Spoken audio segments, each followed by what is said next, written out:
కనబడుతుంటది. So తర్వాత June 2 కూడా preparation. ఒకసారి బ్రేకింగ్ న్యూస్ అంతోంది, మనం చూడొచ్చు. కవిత అమెరికా పర్యటన నుంచి రిటర్న్ వచ్చారు, ఆమె బయటికి వస్తున్నారు ఎయిర్పోర్ట్ లో.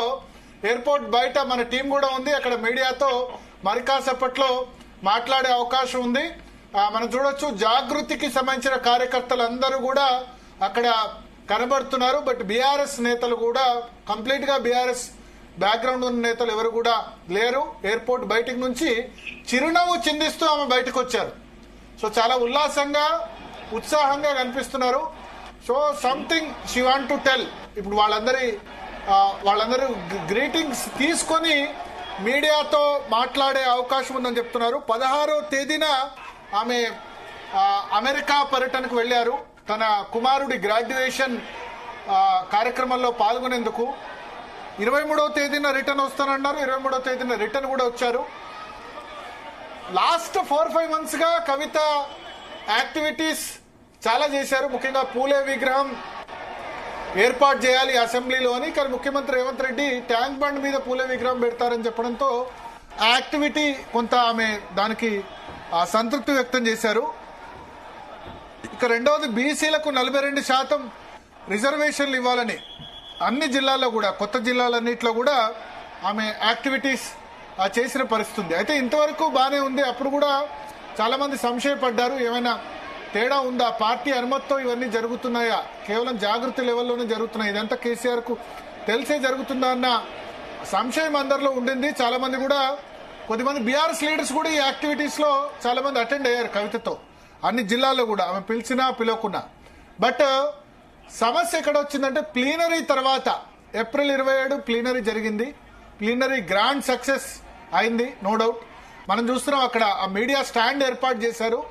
సో కవిత ముందే ఇంటిమేషన్ ఇచ్చారు, ఆమె మీడియాతో మాట్లాడతారని ఇంటిమేషన్ ఇచ్చారు. కాబట్టి ఆమె ఇప్పుడు వాళ్ళందరూ గ్రీటింగ్ తీసుకొని ఆ మీడియా పాయింట్ దగ్గరకు వచ్చి మాట్లాడతారు. మన జీ తెలుగు న్యూస్ క్రూ అక్కడ లైవ్ అందించడానికి సిద్ధంగా ఉంది. కవిత మరి కాసేపట్లో, మరి 1-2 నిమిషాల్లోనే నిజంగా ఆ లెటర్ ఆమె ఏదైతే రాశారో దాని గురించి ఆమె ఏమంటారు అన్నది చూడాలైతే. మే 1వ తేదీ నుంచి సమస్య వచ్చింది. మే 1వ తేదీన కార్మిక దినోత్సవం సందర్భంగా ఆమె 2 మాటలు మాట్లాడారు. ఒకటి, సామాజిక తెలంగాణ రాలేదు, 10 సంవత్సరాల తెలంగాణ తర్వాత కూడా భౌగోళిక తెలంగాణ మాత్రమే వచ్చిందని కామెంట్ చేశారు. అది ఒక సెన్సేషన్ అయింది. రెండవది, భూమి లేని వారికి మనం ఇవ్వలేకపోయాం, రైతు బంధు ఇచ్చారు కానీ భూమి లేని వాళ్ళకి, కూలీలకి ఎటువంటి పరిహారం ఇవ్వలేకపోయాం, రైతు బంధు వాళ్ళకు కూడా ఇచ్చుంటే బాగుండేది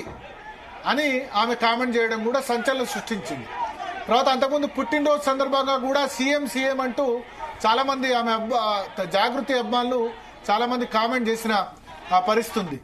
ఆ తర్వాత నెక్స్ట్ ఒక 4-5 రోజుల తర్వాత అమెరికా పర్యటనకు వెళ్లే ముందు తెలంగాణ భవన్లో ప్రెస్ మీట్ పెట్టి తన మీద కుట్ర పన్నుతున్నారు, పార్టీలోనే కొద్దిమంది దుష్ప్రచారం చేస్తున్నారు అంటూ ఆమె కామెంట్ చేసిన పరిస్థితి. దాంతో మరింత సిచ్యువేషన్ చేజారిందంటున్నారు. మరి కాసేపట్లో కవిత రాబోతున్నారు, మనం చూడొచ్చు.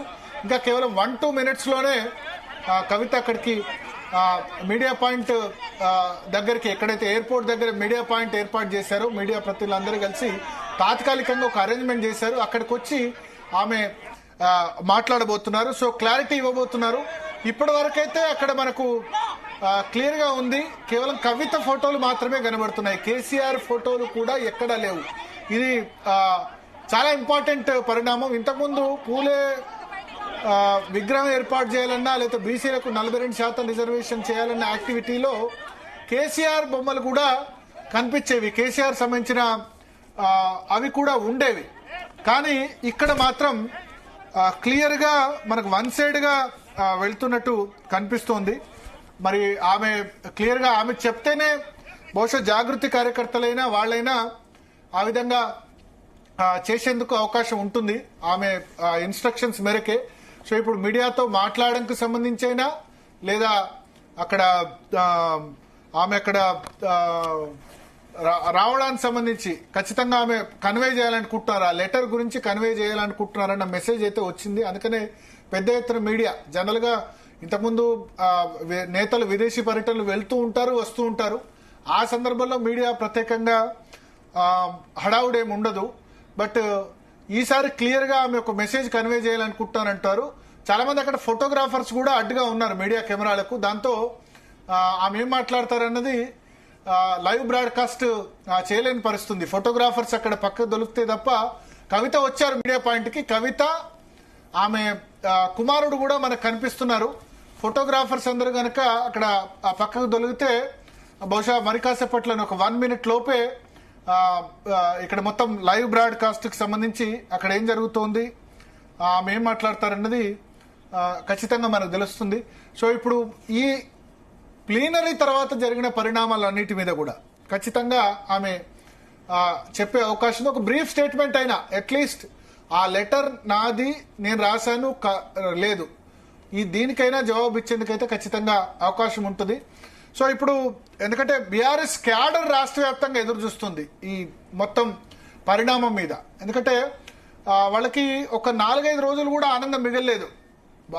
ప్లీనరీ సూపర్ సక్సెస్ కాదు అని ఎవరు అనలేకపోయారు. ఈవెన్ కాంగ్రెస్ పార్టీ అయినా బీజేపీ అయినా అది సక్సెస్ కాలేదు, జనం రాలేదు అని కామెంట్ చేయని పరిస్థితి. కానీ 4-5 రోజుల్లోనే ఒక తీవ్ర ఇబ్బందికరమైన పరిస్థితి బీఆర్ఎస్ కు ఎదురైంది. కవిత మే డే రోజు చేసిన కామెంట్స్ ద్వారా మనం చూడొచ్చు. కవిత అక్కడికి చేరుకున్నారు. బట్ చాలా జనం తాకిడి చాలా విపరీతంగా ఉంది. ఫోటోగ్రాఫర్స్ ఒకసారి లైవ్ చూద్దాం ఏమంటారు.